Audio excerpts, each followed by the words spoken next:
প্রতিদিনের মতো আজকেও অনেক বাইরে বৃষ্টি হচ্ছিল, তো সন্ধ্যার সময় বৃষ্টির ভেতরে ভাজা পোড়া কিছু খাবো না তা কি কখনো হয়? তাই আমিও বানিয়ে নিয়ে চলে আসলাম ঝটপট 2 রকমের তেলে ভাজা।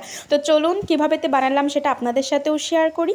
তো প্রথমে আমি এখানে সিদ্ধ করা আলু, সাথে হচ্ছে একটু ভাজা পেঁয়াজ আর মরিচ, লবণ, একটু সামান্য সরিষার তেল দিয়ে এটাকে ভালোভাবে মেখে নিচ্ছিলাম। ভালোভাবে যখন মাখা হয়ে যাবে তখন এটাকে আমি একটা গোল মতো শেপ দিয়ে নেব।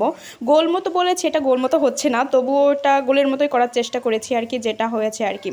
তো তারপরে আমি চলে আসলাম এখানে পেঁয়াজুর জন্য প্রথমে আমি এটাকে ডাল আধা বাটা করে নিয়েছি, তারপরে খানিকটা পরিমাণ পেঁয়াজ দিয়ে দিয়েছি, তারপরে দিয়ে দিয়েছি কাঁচামরিচ আমি একটু বেশিই দিয়েছি যেহেতু আমি খুব ঝাল পছন্দ। তারপর এখানে আমি কিছু বাটা মশলা অ্যাড করেছি। বাটা মশলা হিসাবে ছিল আদা বাটা, রসুন বাটা, জিরা বাটা, তারপর স্বাদ মতো লবণ আর খানিকটা হলুদ দিয়ে এটার ভিতরে আমি একটু ময়দা অ্যাড করেছি, তারপর ভালো মতো মাখিয়ে নেব।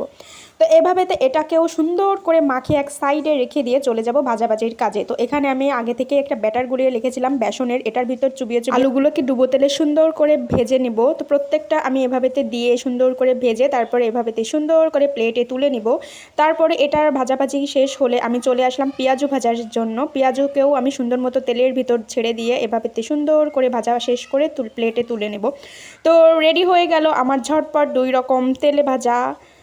তো আপনারা আমার ভিডিও দেখে শুধু ভাববেন না আমি শুধু রান্না করি আর খাই, রান্নাবান্না শেষে কিন্তু আমাকে এসব কাজও করা লাগে।